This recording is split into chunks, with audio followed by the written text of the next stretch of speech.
in the marketplace, there are some factors that are cyclical and those that are structural. And when you're living through periods of change and operating through periods of change, sometimes it's difficult to distinguish between the two. Obviously, there will be a cyclical recovery. And so the cyclical issues and the cyclical changes, they take care of themselves. But it's really the structural, long-term changes that I spend a disproportionate amount of my time thinking about, and thinking about the impact and how we as a business can take advantage of and adjust to those changes. So there are really three that I spend time thinking about. Firstly, there's an evolution in the industry structure driven by a changing preference for how investors want to deploy capital. So that's point number one.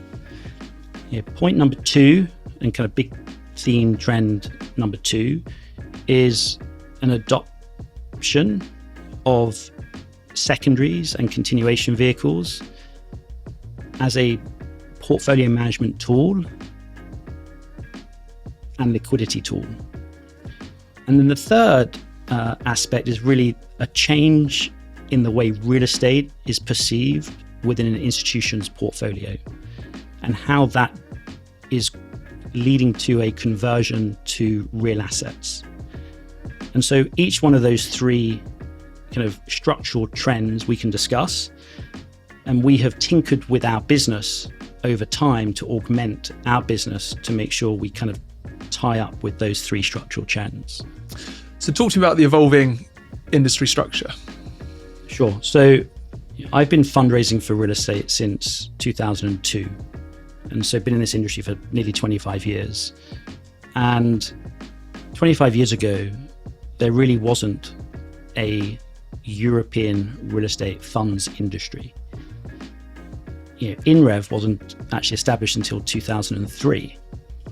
And the first European real estate funds were kind of established in the very, very late 90s, early 2000s, but just a handful. So 25 years ago, institutions in Europe had a domestic, directly held portfolio. Their equity portfolio was global, their fixed income portfolio was global, but their real estate portfolio was entirely direct and domestic. And so what happened was a lot of these institutions over time sold their direct real estate domestically and redeployed that capital internationally. And they concluded that they weren't able to invest directly overseas because they didn't have the understanding of the local markets. So they were looking to do it indirectly through funds. They could only invest in what was there, and there was not a funds industry. So there were a few early entrepreneurs who set up their businesses and created real estate funds. And those institutions had to invest in what was there. And actually, the first investment or two that you want to make is broadly diversified by geography, diversified by sector. So what started to happen was the emergence of these generalist funds, pan-European funds that can invest in different sectors, and they would partner with local operators. And that was the model. And that model was fit for purpose. Roll forward 25 years, that model isn't necessarily fit for purpose. Because investors don't want to go into a blind commingled fund. So what's happened is you've got the emergence of the mega funds. So the mega funds, in the eyes of the investor, is really